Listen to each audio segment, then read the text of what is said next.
이라는 주제로 우리 마가복음 마지막 우리 시간으로 가지겠습니다. 마가복음 14장 3절에서 9절 말씀 함께 우리 봉독하도록 하겠는데요. 우리 일어서실 수 있는 분들 다 함께 일어서셔서 우리 교독하도록 하겠습니다. 마가복음 14장 3절에서 9절입니다. 제가 먼저 3절부터 읽도록 하겠습니다. 예수께서 베다니 나병 환자 시몬의 집에서 식사하실 때에 한 여자가 매우 값진 향유 곧 순전한 나드 한 옥합을 가지고 와서 그 옥합을 깨뜨려 예수의 머리에 부으니 어떤 사람들이 화를 내어 서로 말하되 어찌하여 이 향유를 허비하는가? 이 향유를 300데나리온 이상에 팔아 가난한 자들에게 줄 수 있었겠도다 하며 그 여자를 책망하는지라. 예수께서 이르시되 가만두라. 너희가 어찌하여 그를 괴롭게 하느냐? 그가 내게 좋은 일을 하였느니라. 가난한 자들은 항상 너희와 함께 있으니 아무 때라도 원하는 대로 도울 수 있거니와 나는 너희와 항상 함께 있지 아니하리라. 그는 힘을 다하여 내 몸에 향유를 부어 내 장례를 미리 준비하였느니라. 함께 읽겠습니다. 내가 진실로 너희에게 이르노니 온 천하에 어디서든지 복음이 전파되는 곳에는 이 여자가 행한 일도 말하여 그를 기억하리라 하시니라. 아멘. 예, 감사합니다. 자리에 앉으시겠습니다. 네, 우리가 이제 마가복음 이제 쓰기를 마무리하면서 마가복음 중심의 말씀을 나누는 시간에 이제 오늘로 정식으로 이제 마치겠습니다. 당연히 우리가 마가복음의 100분의 1도 우리 묵상하지 못했죠. 그렇지만 이제 공식적으로 쓰기를 맞추면서 좀 정리하고 마무리하는 시간을 가지겠습니다. 그래서 예수님께서 이 마가복음을 통해서 저희들에게 전체적으로 이렇게 주시는 큰 메시지가 무엇인가, 그거를 좀 정리하는 시간을 좀 가지고 오늘 아주 간단하게 말씀 나누고 마치겠습니다. 여러분 혹시 기억하시는지 모르겠어요. 제가 4주 전이죠. 여러분들 제가 마가복음 나눌 때 첫 그 마가복음 서론 들어갈 때 혹시 마가복음의 핵심 주제가 뭐라고 했는지 여러분 기억하십니까? 마가복음의 주제? 예. 다음 주에 오늘 설교 다시 할까 봐. 아무도 기억을 못 해. 예. 기억하시죠? 기억하시는 분 계시죠? 예. 종 대신 예수 그리스도. 예. 종 대신 그리스도. 이게 이제 마가복음의 핵심 주제입니다. 마가복음 핵심 주제예요. 근데 여러분들 마가복음 묵상하시면서 왜 주제가 예수님께서 종 대신 그리스도로 사셨음을 이렇게 이야기하고 있는지 여러분 느끼셨습니까? 종으로 사신 그리스도. 왜 예수님께서 우리들을 위해 종으로 오시고 종으로 살아가셨고 그리고 우리를 위해 죽으셨을까요? 그 이유 간단하죠. 다 알죠.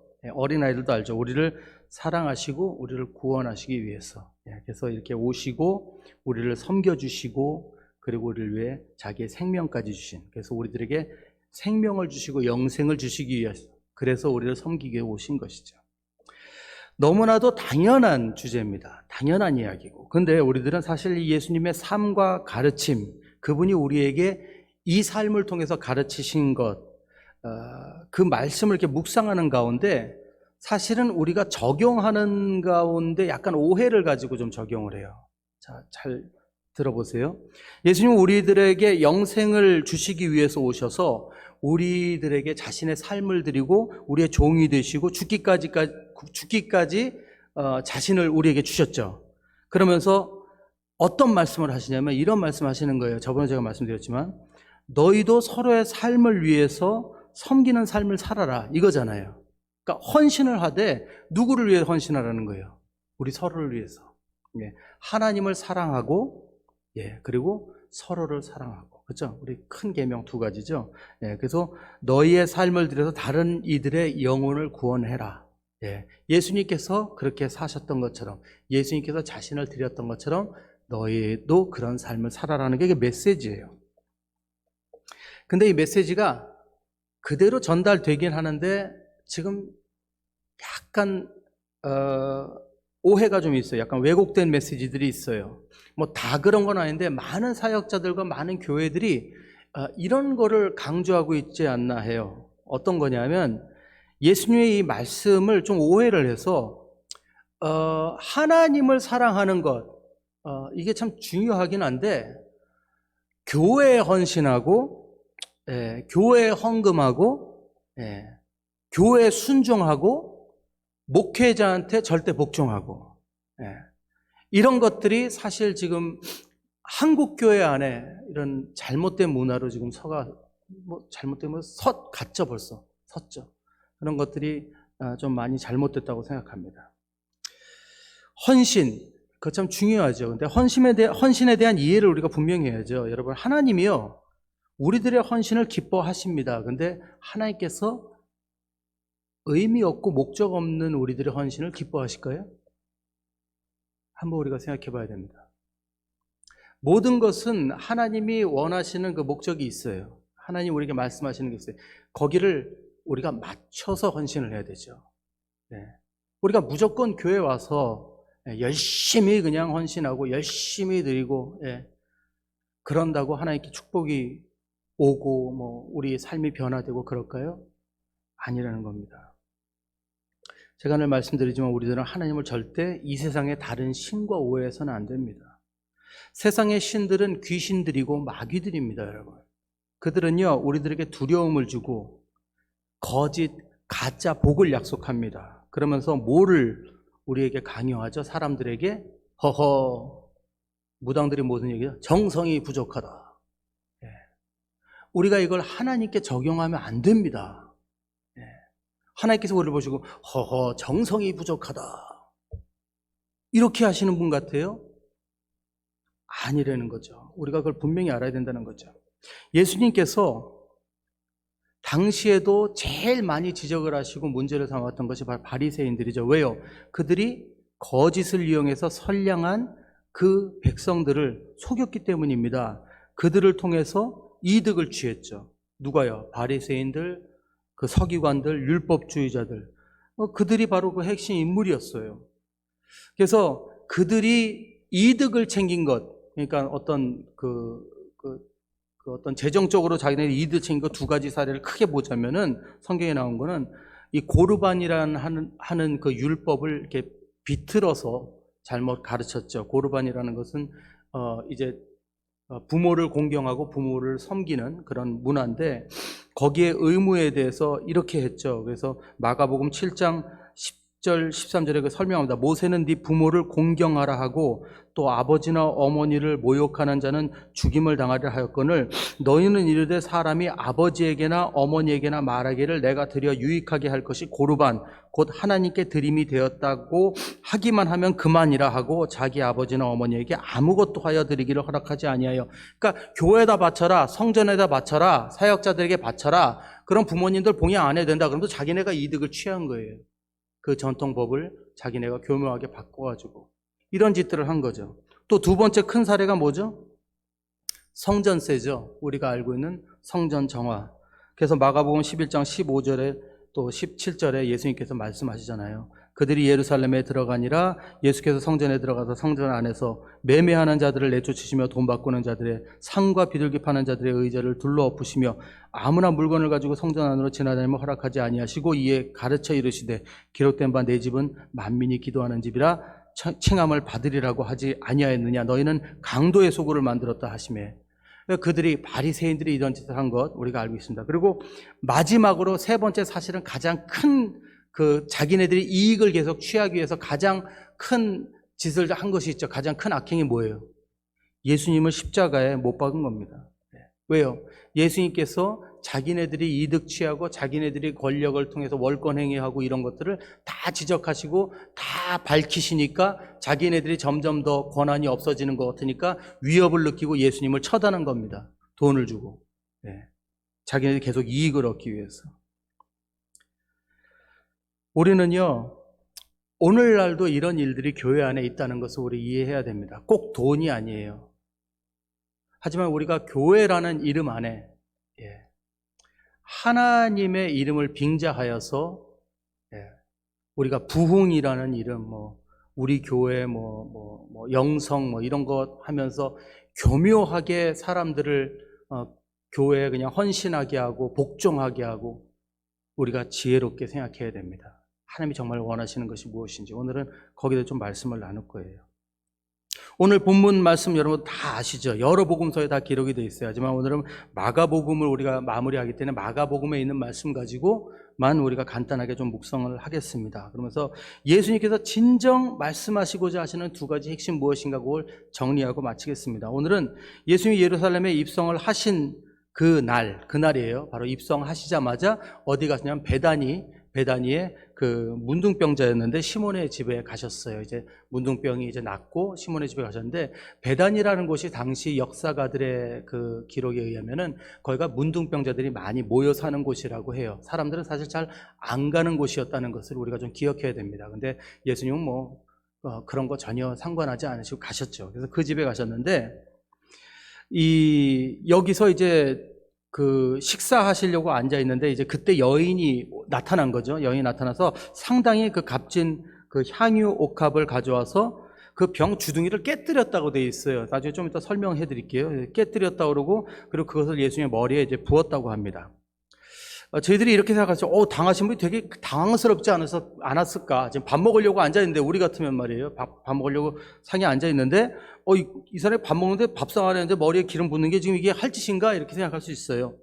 근데 사실은, 우리가 그때 문화를 좀 제가 이제 설명을 해드리자면, 상황이 이제 이렇습니다. 식사를 기다리는 중에 제일 먼저 이게 기름을 머리에 붓는 이게 뭐를 의미하냐면 사실은 손님이 오시면은 당시 종들이 와서 식사 전에 손과 발을 이제 씻겨드리는 것이 그때 문화였잖아요. 그건 여러분들 많이 들어서 아시죠? 그런데 이제 그것을 물로 씻겨드릴 때가 있고 아주 귀한 손님이 오실 때는 정말 비싼 향유를 머리에 발라드린다든지 손에 발라드린다든지 하는 게 굉장히 귀한 손님에게 대접하는 거예요. 그러니까 이것은 사실은 손발을 닦는 그 행위를 그 기름으로 대신 한 거라고 우리가 보면 됩니다. 근데 이것을 가장 귀한 그 향유값이 300데나리온이라고 했는데 300데나리온이니까 1년치 그때 서민 그 월급이라고 그래요. 1년치 월급. 그러니까 굉장히 비싼 값에 그거죠. 근데 이거를 어떻게 부어드리냐면 그 병이 뚜껑이 있었대요. 마개가 있는데 마개를 열질 않고 아예 깨서 드린다는 건 뭐냐면 그 병을 다시 재사용할 의도가 없다는 거예요. 완전히 다 깨서 완전히 다 부어드린다는 것을 의미했다는 겁니다. 그래서 그거를 완전히 주님께 부어드린 거죠. 얼마나 그게 많았으면 머리에다 부었는데 우리가 생각할 때 병이 막 이만한 줄 아는데 그렇지 않아요. 작다고 그래요. 근데 그거를 부어드리니까 이제 흘러내리니까 여러분 아시죠? 바울도 그런 거 썼죠. 여자들은 성전에 들어갈 때 머리 가리라고. 그때 이 여자들한테 머리는 굉장히 중요한 그 부분입니다. 근데 그 머리카락으로 울면서 그 발을 씻겨드린 거예요. 그러니까 얼마나 복종하고 얼마나 하나님 앞에 자기의 존경심, 사랑을 표현한 건지 우리가 이걸 볼 수 있습니다. 근데 이 여자가 그 자기의 모든 것을 다해서 이것을 예수님께 부어드리고 그걸 하니까 사람들이 그 반응이 4절에 이렇게 나와 있죠. 어떤 사람들이 분내어 서로 말하되 무슨 의사로 이 향유를 허비하는가? 이 향유를 300데나리온 이상에 팔아 가난한 자들에게 줄 수 있었겠도다. 아주 그럴싸한 말이죠. 300데나리온 줄 수 있겠다. 그렇게 이야기합니다. 마태복음에서는 여기서 이 소리치는 이 어떤 사람들 이걸 갖다가 그냥 제자라고 하는데 요한복음에서는 더 정확히 가룟 유다라고 합니다. 그만큼 가룟 유다가 돈에 대한 애정이 많았다는 걸 좀 얘기하고 있죠. 근데 저는 이 부분이 상당히 중요하다고 생각합니다. 우리가 잠깐 한번 생각하고 넘어가야 되는 건데 여러분들은 무엇에 관심이 있으십니까? 요즘 무엇에 이렇게 좀 관심이 있으세요? 돈 말고.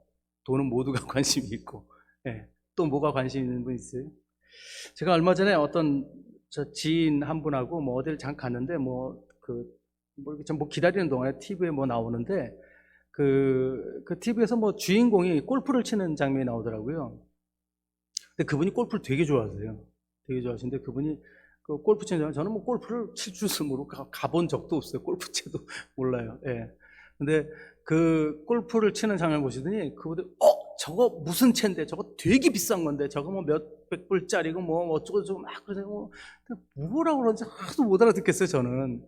저 스윙할 때는 뭐 무슨 채로 쳐야 되고 막 그러시더라고요. 그래서 그분 저도 그랬어요. 참, 모 눈에는 뭐만 보인다고 그랬어요. 이게 친하거든요. 그분이 골프에 관심이 있으시니까, 그거 잠깐 그 TV에 지나가는데 그 골프채를 보고 그냥 그게 무슨 메이커고 그게 얼마짜리고 그 상황에서 무슨 골프채를 쳐야 되고 그거 정확히 아시더라고요. 왜요?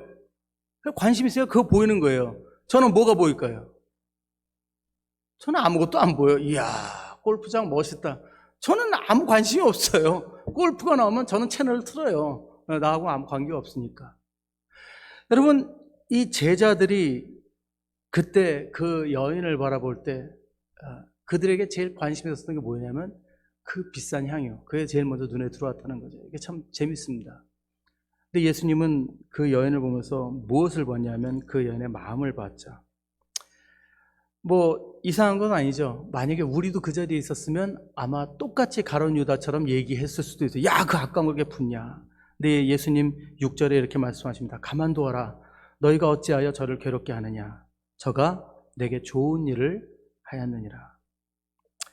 저는 여기서 예수님의 마음을 조금 더 우리가 깊이 좀 헤아려 봐야 한다고 합니다. 여러분, 예수님께서 십자가를 지시기 전에 왕으로 대접받으신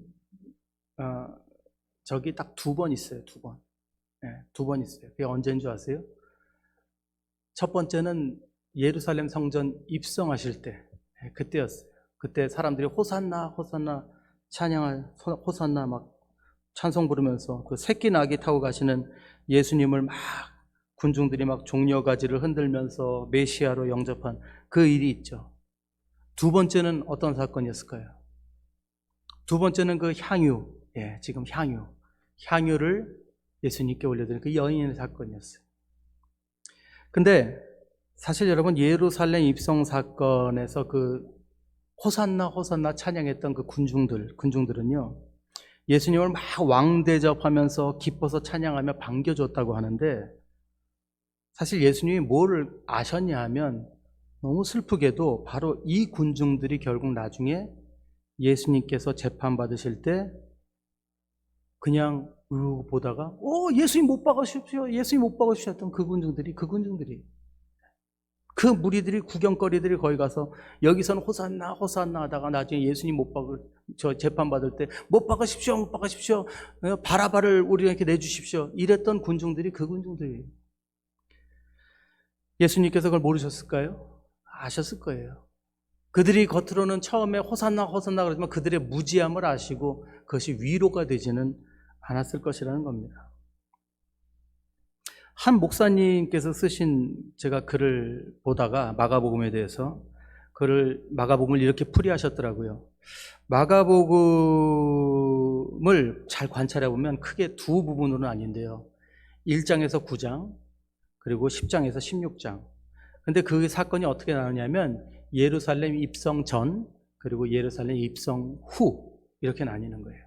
근데 예루살렘 입성 전 사건들을 쭉 저도 한번 읽어보니까 예루살렘 입성 전후가 너무 달라요. 예루살렘 입성 전에는요, 예수님께서 다니시면서 많은 이들을 치유하시고 말씀을 가르치시고 귀신을 내쫓으시고 정말 선교하시면서 사람들에게 이적을 행하시고 기적을 일으켜 주셨어요. 근데 예루살렘 입성 후부터는 분위기가 상당히 어둡습니다. 분위기가 상당히 어두워요. 거기서부터 예수님께서 이제 죽음을 준비하시는 기간이죠. 여러분, 예수님께서 이제 곧 십자가에 달리실 때 얼마나 마음이 무거우셨겠어요. 그때부터는 계속 제자들에게 내가 이제 이렇게 고난을 받을 것이다, 내가 죽을 것이다, 성전 정화하시고 깨어 있으라, 마지막 만찬하시면서 제자 한 명이 나를 배신할 거다, 얼마나 마음이 아프셨겠어요. 그러면서 자신의 그 힘들고 그 고된 그 마음을 제자들에게 표현했는데 제자들이 그 마음 알아줬나요? 몰랐어요. 아무도 이해하는 사람이 없었어요. 거기다가 그 주위에서 대제사장들은 그냥 거기 지나다닐 때마다 그냥 살기가 가득한 눈초리를 보면서 저걸 어떻게 죽이나 이러고 있죠. 가룟 유다는 자기를 팔 거라는 걸 예수님이 알고 계셨죠. 얼마나 고민이 되셨겠어요. 오죽하면 마지막 기도 때 아버지 될 수 있다면 이 잔을 저에게서 옮겨주십시오 라고까지 기도하셨겠습니까? 얼마나 그 힘든 심정이 그 10장부터 느껴지는지 모릅니다. 전에 한번 글에 쓴 적이 있는데 제가 한 십몇 년 전에 사역 때문에 이제 한국을 가게 돼요. 그때 램프라는 선교단 사역을 했는데, 근데 사실 그때가요, 제가 브라질 이민 와가지고 처음으로 한국 간 거였어요. 처음으로. 저희 가정이 한국을 간 적이 없어요. 그래서 30년 만에 간 거였어요. 그때 30년 만에, 십몇 년 전에. 그러니까 저는 뭐 감개무량하죠. 그리고 저는 뭐 11살 때 왔으니까 30년 만에 가게 되니까 얼마나 좋았겠어요. 그래서 그 기회를 놓치지 않고, 제가 이제 부산에 잠깐 우리가 사역하려고 들렸을 때, 제가 부산에서 자랐거든요. 부산에서 계속 자랐기 때문에 초량에서 자랐는데, 제 고향을 찾아가고 싶었어요. 근데 그때는 뭐 셀폰도 없고 뭐 GPS도 없고 구글맵 같은 게 없으니까 정말 물어물어 감으로 찾아가야 되는 건데, 제가 하나 기억나는 거는 제가 다닌 학교가 초량 국민학교였습니다. 초량 초등학교가 아니고 국민학교. 그 학교를 찾으면 되겠다 싶어서 이제 물어물어 부산역에 내려서 이제 거기를 찾아가기 시작했어요. 근데 여러분 생각해 보세요. 30년 만에 부산역에 내렸어요. 제가 어렸을 때 롤러스케이트 타면서 놀던 곳이에요. 그러면서 제가 다니던 그 고향을 30년 만에 왔는데 얼마나 감동이 밀려오겠습니까? 가슴이 벅찬 거죠. 그러면서 처음에는 여기가 여기든가 저기든가 하고 길을 찾아 올라가는데, 가다 보니까 학교를 찾았어요. 학교 그 운동장에 가보니까 옛날에 그렇게 크던 운동장이 그렇게 작아 보이더라고요. 야, 어렸을 때 그렇게 컸는데. 그러면서 정말 이 감격이 계속 북받쳐 오르는 거예요. 그러면서 학교 길 옆에 있던 문방구들, 지금 아직도 뭐 몇몇 가게들이 있는 거 보면서 막 혼자서 막 숨이 얼마나 가쁜지 이 감정에 북받쳐서. 근데 뭐 아는 사람도 없고 뭐 나눌 사람도, 그냥 혼자서 울먹울먹 하면서 골목길을 찾아가는 겁니다. 이 길대로 따라가면 이제 우리 집까지 가는 길이, 등굣길을 이제 찾아가는 거예요. 그 길을 찾아가는데 점점 갈 때마다 여기 목욕탕이네. 어렸을 때 여기 왔었는데 아직도 목욕탕이더라고요. 여기 내가 처음으로 제가 외상했었어요. 외상해서 먹었던 구멍가게, 예, 그것도 찾았어요. 그랬더니 뭐 먹거리도 이제는 뭐 다 바뀌고, 옛날 떡볶이 팔았는데 지금 무슨 닭꼬치 같은 거 팔더라고요. 뭐 그걸 보면서 막 가슴이 벅찬데 드디어 우리 아파트 그 들어가는 골목, 제가 살던 아파트 거기 찾았어요. 뭐 간격은 말도 못하고 제가 놀던 놀이터 찾고, 그래서 결국엔 제가 살던 아파트를 갔더니 거기에 아직도 그 아파트 그대로 있어요. 그래서 용기를 내서 배를 누르니까 거기에 노부부가 나오시더라고요. 그래서 제가 인사를 드리고, 사실은 제가 여기 30년 전에 여기 살던 그 서울 부부 꽁합니다 그랬더니 그분이 놀라시면서 우리가 그분한테 아파트 샀는데 그때 그 막내예요 그러시는 거예요. 알아보시더라고요. 그래서 그분이 아직도 사시는 거예요. 그분도 눈물 글썽글썽하고 저도 눈물 글썽글썽하고 그 대화를 나누고 이제 내려왔어요. 인사하고. 다음에 올 때 자고 가래요. 얼마나 가슴이 벅차겠습니까? 그러면서 이제 어렸을 때 가던 이제 시장길을 따라 내려갔어요. 근데 뭐 누구하고 좀 얘기를 하고 싶은 거예요. 내가 지금 30년 만에 왔는데 여기를. 근데 시장 내려갈 때 시장이 그대로 있어요. 뭐 많이 변했지만. 근데 누가 거기서 풀빵을 파시고 계시더라고요. 야, 풀빵 사 먹자. 풀빵을 이제 사 먹으려고 풀빵 좀 주세요. 그랬더니 풀빵 딱 했는데 그 아저씨가 눈이 좀 마주쳤어요. 아저씨가 되게 인상이 좋게 생겼더라고요. 그래서 제가 이제 너무 말을 하고 싶어가지고, 제가 여기 30년 만에 옵니다. 30년 만에 오는데 이민 갔다 30년 만에 오거든요. 그러니까 정말 너무 좋네요. 시장이 많이 변했네요. 그러니까 그분이 저를 보시면서 그래요? 아유, 참 좋으시겠어요. 어디서 오셨어요? 라고 하시면 되는데 그분이 이렇게 말씀하시더라고요. 풀빵 5개 1,000원 그러시더라고요. 그래서 1,000원 드리고 그냥 전철 타러 갔어요. 얼마나 마음이 좀 씁쓸한지 전철에 이렇게 앉아서 이렇게 가는데 한 중학생들이 한 5명이 탑니다. 중학생들 뭐 철없는 애들이 막 앉아서 까르르 웃으면서 앉을 자리가 없으니까 제가 앉아서 있는데 갑자기 전철이 팍 흔들렸어요. 흔들리니까 막 놀던 그 녀석 중에 한 녀석이 그냥 넘어지면서 제 무릎에 퍽 앉아버리더라고요. 남자 녀석이. 그러니까 이렇게 했는데 제가 사실 옷을 좀 이렇게 건전하게 안 입고 다녀요. 이렇게 나다닐 때 막 가죽 잠바 입고 또 한국에서 그러는데 오죽하면 장모님이 공항에서 저를 보시더니 여기선 건달도 그렇게 안 입네 그러시더라고요. 예. 근데 그 친구들이 이제 제가 좀 이상하게 생기지 않았는데, 뭐 옷을 좀 그렇게 입으니까 무서웠나 봐요. 뭐 질려가지고, 죄송합니다.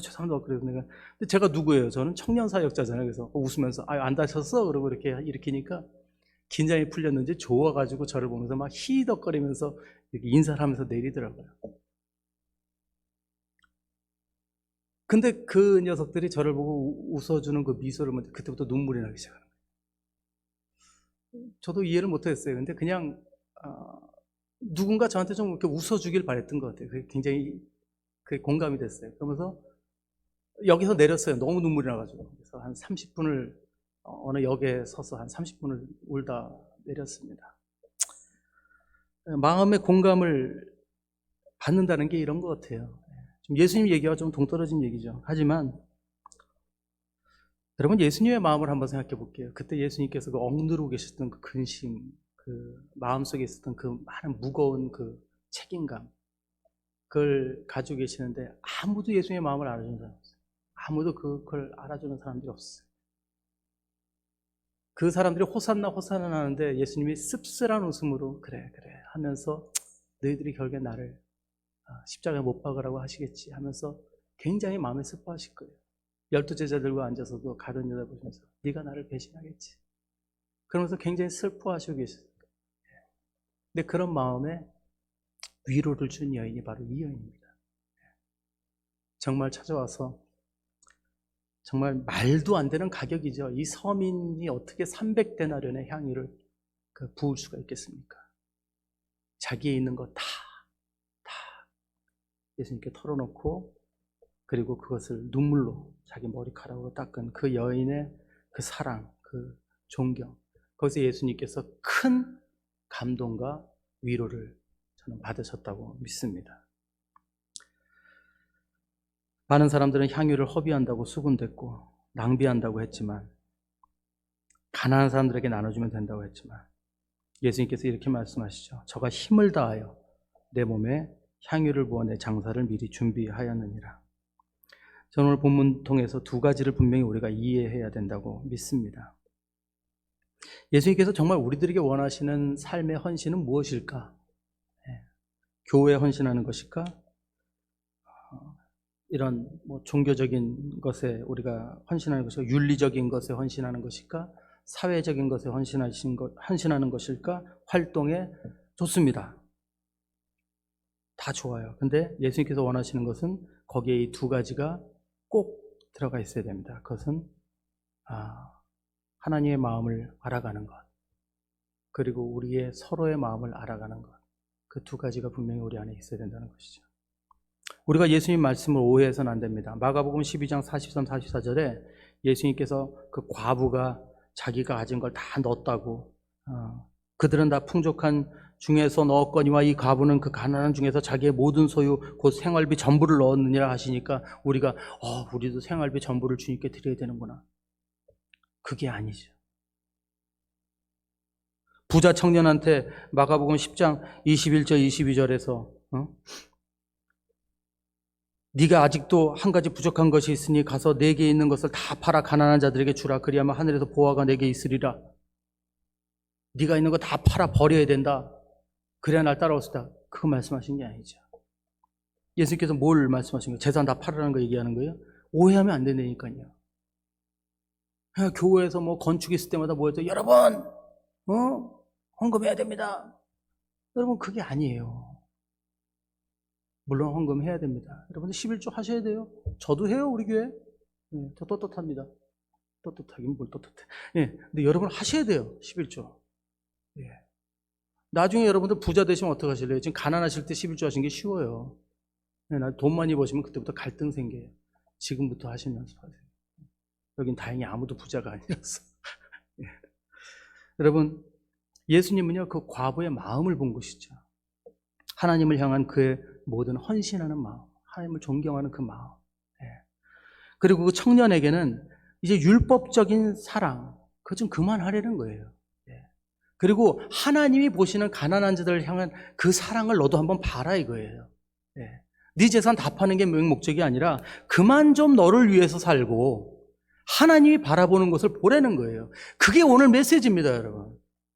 우리에게 원하시는 메시지는 그만 좀 너희들의 삶을 위해 헌신하는 거예요. 왜? 하나님이 아시거든요. 우리가 교회 나가서 헌신하고 교회 열심히 하는데 사실 그 마음속에 뭐가 있냐면 이렇게 내가 헌신하다 보면 하나님이 축복해 주시겠지. 사실은 그런 마음이 우리 안에 있는 것을 하나님이 아시.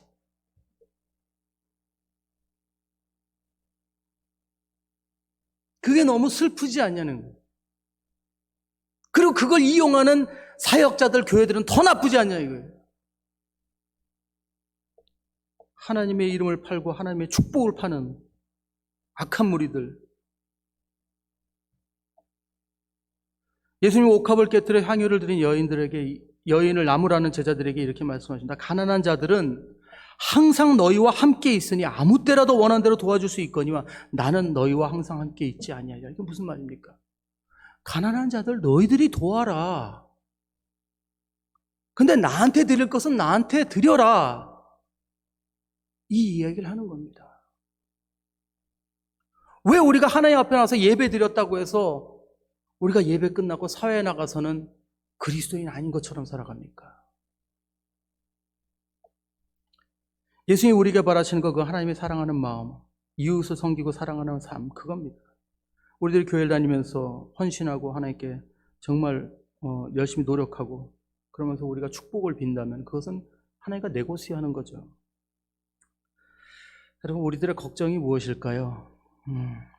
우리 교회 지금 유년부 아이들이 없습니다. 이제 3명이에요. 3명. 걱정이 되죠. 저도 걱정이 돼요. 또 우리 교회 사역자가 없습니다. 재정도 없어요. 사역자가 없어요. 지금 코로나 사태로 많은 분들이 또 경제적인 어려움에 계시고 지금 교회 출석도 많지 않고 우리가 걱정되고 고민되죠. 기도해야 됩니다. 근데 제일 먼저 할 게 있어요. 그게 뭐냐면요. 우리가 하나님 앞에 나와서 예배를 드리는데 정말 우리가 예배를 감사하며 기쁨으로 드려야 한다는 겁니다. 우리가 구원받은 것을 먼저 감사하고 기뻐하지 할 때 하나님께서 이 자리 채워주실 겁니다. 어린아이들도 채워주실 거예요. 3명 어린이들 기쁨으로 섬기십시오. 우리 성도님들 몇 분 안 되시지만 사랑으로 기도해주고 사랑으로 섬겨야 됩니다. 하나님 원하시는 거예요. 그러면 채워주십니다. 밭이 준비가 돼야 뭘 심어주실 거 아니에요. 그런데 우리 마음은 여기를 어떻게 하면 채울까를 걱정하면 하나님은 그게 순서가 아니라고 말씀하시는 거죠. 예수님께서 원하시는 것은 상한 영혼들이 예수님의 십자가의 공로를 통해 감사하며 자신의 삶을 기쁨으로 주님께 드리는 자들입니다. 여러분, 우리가 어떤 때는요, 교회 와서 이런 생각할 때 있죠. 빈자리가 너무 많아요. 너무너무 아까워요. 여러분, 아까워하지 마세요. 주님께 우리가 예배드리러 왔잖아요. 이 향유가 왜 아까워요? 하나님께 드리고 있잖아요. 우리가 잘 드리면 되잖아요. 향유를 부어드리면서 지금 사람도 많이 안 와서 향유가 너무 아까워 이러고 드리고. 그렇지 않아요? 애들 우리 유년부 3명밖에 안 되는데 예배 건성으로 그러면 안 돼요. 그건 우리가 하나님 앞에 향유를 드리면서 너무 아까워. 애들 좀 많이 왔으면 좋겠다. 그러는 거예요. 한 명도 상관없습니다. 하나님께서 보내주신 영혼 기쁨으로 함께 예배드리고 기쁨으로 하나님 찬양하고 영광 돌려야죠. 열심히 우리는 교육할 때도 그래요. 우리 아이들한테도 저도 이제 많이 이제 생각하고 그러는데 오늘도 우리 딸내미가 혼자서 어디 여행을 가겠다고 그랬어. 갔다 오라고 그랬어요. 딸내미 혼자 버스 타고 고속버스 타고 어디 갔다 온다 그래서 조심하라고 그러고 내가 그랬어요. 오늘 아빠가 좀 바빠서 기도 못 해주니까 너 버스 타자마자 기도해야 되니까 네 그러고 기도해요. 우리 가르치고 있어요. 우리가 아이들한테 너 교회 왜 안 갔어? 예배 안 드렸어? 이런 얘기 할 게 아니라 부모님이 말씀 읽는 거 보여주셔야 돼요. 부모님들이 기도하는 거 보여주셔야 돼요. 부모님들이 부부싸움하지 말고 어려운 일이 있을 때마다 아이들 앞에서 함께 말씀 읽고 기도하는 거 보여줘야 돼요. 그게 참교육. 하나님 원하시는 게 그거예요. 우리는 정말 내가 받은 구원에 감사하고 있는지 한번 생각해 봐야 되죠. 그게 하나님의 마음을 헤아리는 겁니다. 어저께 어떤 다른 교회 분들하고 이제 같이 이렇게 어떤 영상으로 모여서 어떤 목사님들을 인터뷰하는 그런 프로그램에 같이 들어갔었는데, 그때 한 청년이 어느 목사님한테 이런 질문을 하더라고요. 목사님의 삶의 계획은 무엇입니까? 라고 어떤 목사님께 여쭤보니까 그 목사님이 이런 대답을 하시는, 너무 존경스럽다. 네, 그 목사님이 말씀하신 청년들, 제 인생의 목적은 좋은 신앙인이 되는 겁니다. 되게 놀랐어요. 목사님의 목적이 좋은 신앙인이 되는 것이죠. 제가 정답. 우리 모두가 그래요. 우리는 정말 좋은 신앙이 되어야 됩니다. 너무 공감이 됐어요. 제가 이 교회에 처음 왔을 때, 제가 그때 램프 사역 때문에 여기 와서 설교를 한 적이 있어요. 그때 여러분 계셨는지 모르겠어요. 램프 사역 팀으로 와서 제가 그때 말씀을 전한 적이 있어요. 그때 말씀 전한 것이 사무엘하 실장이었어요. 다윗이 자기가 성전에 있으면서 나단 선지자에게, 나는 이런 좋은 성전에 살고 있는데 하나님께는 성전이 없도다, 내가 성전을 지어드리고 싶다라고 얘기하니까 나단이 기도하고는 응답을 받아서 그 다윗에게 하는 얘기죠. 근데 하나님 뭐라고 그러시냐? 내 종 다윗에게 이와 같이 말하라. 만군의 여호와께서 이와 같이 말씀하시기를, 내가 너를 목장 곧 양을 따르는 데에서 데려다가 내 백성 이스라엘의 주권자로 삼고 네가 가는 모든 곳에서 내가 너와 함께 있어 네 모든 원수를 내 앞에서 멸하였은즉 땅에서 위대한 자들의 이름같이 내 이름을 위대하게 만들어 주리라. 내가 또 내 백성 이스라엘을 위하여 한 곳을 정하여 그를 심고 그를 거주하게 하고 다시 옮기지 못하게 하며 악한 종류로 전과 같이 그들을 해치지 못하게 하여 전에 내가 사사에게 명령하여 내 백성 이스라엘 다스렸던 때와 같이 아니하게 하고 너를 모든 원수에게서 벗어나 편히 쉬게 하리라. 여호와가 또 내게 이르노니 여호와가 너를 위하여 집을 짓고 네 수완이 차서 네 조상들과 함께 누울 때에 내가 네 몸에서 날 네 씨를 네 뒤에 세워 그의 나라를 견고하게 하리라. 하나님이 여기서 응답을 주시는데 무슨 응답을 주십니까? 축복을 부어주시는 거예요. 내가 너를 이렇게 견고하게 하겠다. 내가 너에게 승리를 주겠다. 왜요? 다윗이 자기의 성전에 앉아서 누구를 걱정했죠? 하나님을 걱정하고 하나님을 위해서 생각하고 거기에 하나님께서 기뻐하신 겁니다. 다윗을 축복하셨죠. 여러분 어떻습니까? 여러분들 전심을 다해서 예배하고 계십니까? 예배가 기쁘십니까? 제가 전에 한번 드린 예화인데, 어떤 분이 미국에서 여행을 가셨다가 그 주일이 돼서 예배를 드려야 되는데 예배를 드릴 곳이 없어서 어느 도시에 들어가서 그 경찰한테 이렇게 물었대요. 여기 혹시 제가 예배를 드릴 만한 그런 좋은 교회가 있습니까? 그러니까 경찰이 하나 있는데 따라오라고 그러면서 쫙 가더래요. 그래서 따라가는데 계속 교회를 여러 개를 막 지나가더랍니다. 그러면서 한참 가더니 어느 조그만 교회에 도착하더래요. 그래서 여기입니다 그러더래요. 그래서 아니 저기 저 뒤에 교회들 많은데 왜 여기 왔냐 그러니까 여기가 제일 좋은 교회예요 그러더래요. 그래서 왜 좋은 교회니까 모르겠어요. 딴 교회는 모르겠는데 여기서 나오는 사람은 다 웃으면서 나와요. 그러니까 이거 좋은 교회니까 빨리 들어가라고 그러더래요. 여러분들 우리 교회 분들 집에 가실 때 어떤 표정으로 집에 가십니까? 물론 이제 마스크를 썼으니까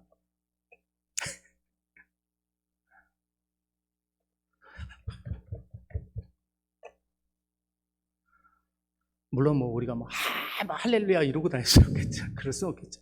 하지만 우리가 예배드리고 참 감사하는 마음으로 우리가 오늘 하루만이라도 그렇게 보낼 수는 없는지, 하나님 너무 감사합니다. 예배드릴 수 있어요.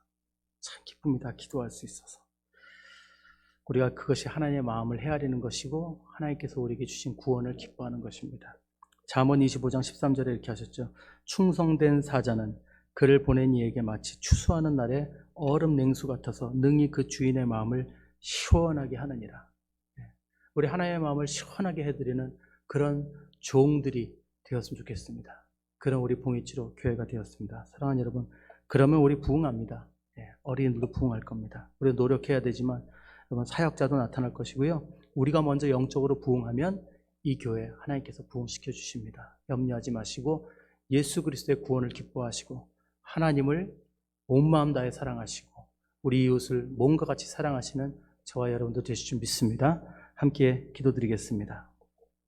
이 시간 우리 함께 일어나실 수 있는 분들 일어나서 함께 우리 기도드릴까요? 우리 기도드리실 때 주님 참으로 많은 시간을 주님께 감사하며 예배드리지 못했음을 아버지 용서해 주시고, 우리가 예배를 통해 다시 한번 기쁨을 회복하게 하시고, 예배 안에서 하나의 마음을 이해하게 하시고, 또 주님의 그 심정을 우리가 알고 거기에 순종해 나가는 우리가 되게 하여 주옵소서. 내게 있는 모든 근심과 걱정 가운데 하나님의 마음이 그 안에 있는지 우리 다시 한번 점검하게 하시고 주님 마음 바라보게 하여 주시옵소서. 우리 같이 함께 기도하며 나가도록 하겠습니다. 사랑해 주신 아버지 감사합니다. 아버지, 우리가 다시 한번 주님 앞에 이렇게 기도하면 주님 우리를 용서해 주시기를 아버지 기도합니다. 우리가 많은 경우 기쁨으로 기도하지 못했고 많은 경우 기쁨으로 하나님 앞에 나가지 못했음을 용서하여 주시옵소서. 우리가 우리 안에 있는 정말 참 기쁨을 깨닫지 못하고 아버지 세상 근심 걱정에 아버지 휩싸여 우리가 혹시 마음을 빼앗기고 있는 것은 아닌지, 우리가 주님 앞에 향유를 부어드리면서도 우리 향유가 아깝다라고 생각한 적은 없는지 다시 한번 아버지 생각하게 하여 주시옵소서. 정성으로 우리가 섬기며 하나님을 바라보며 기쁨으로 섬기며 우리가 기쁨으로 찬양하고 감사로 찬양할 때 하나님께서 우리들을 부흥시켜 주실 줄 믿습니다. 먼저 우리가 부흥하게 하여 주시옵소서. 우리가 먼저 변화되게 하시고 새롭게 되기를 소원합니다. 아버지, 우리 한 분 한 분 다시 한번 주님 앞에 새로운 마음으로 예배하게 하시고 이제 다시 한번 감사와 기쁨이 넘치는 마음으로 주님께 나가는 우리 한 주가 되게 하여 주시옵소서. 아버지 감사드리며 모든 말씀 주 예수 귀하신 이름으로 기도드립니다. 아멘. 우리 마지막으로 일어서신 채로 마지막 찬양 드리고 마치도록 하겠습니다. 우리 주 위에 죽으신 주.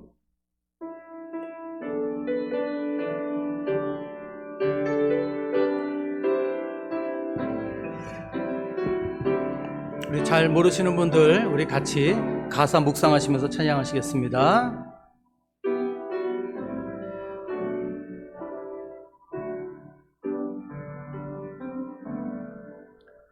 우리 죄 위해 죽으신 주, 십자가 그 사랑 감사하네. 날마다 주의 형상대로 변화되리라. 십자가 우릴 새롭게 하리. 다시 한번 고백할까요? 우리 죄 위해 죽으신 주, 십자가 그 사랑 감사하네. 날마다 주의 형상대로 변화되리라. 십자가 우리 새롭게 하리. 놀라운 사랑 찬양하리라. 우리를 위해 생명 주셨네. 놀라운 사랑 찬양하리라. 십자가의 그 능력, 십자가의 그 능력. 놀라운 사랑, 놀라운 사랑 찬양하리라. 우리를 위해 생명 주셨네. 놀라운 사랑 찬양하리라. 십자가의 그 능력, 십자가의 그 능력. 아멘. 함께 기도하겠습니다. 이제는 우리 주 예수 그리스도의 한량없는 은혜와 하나님 아버지의 크고 놀라우신 사랑하심과 성령님의 감화감동하심과 역사하심이 날마다 주님 마음 헤아리고 주님 뜻대로 순종하며 감사의 기쁨의 찬양 부르며 예배드리는 우리 모든 성도님들 위해 지금부터 영원토록 함께 있을지어다. 아멘.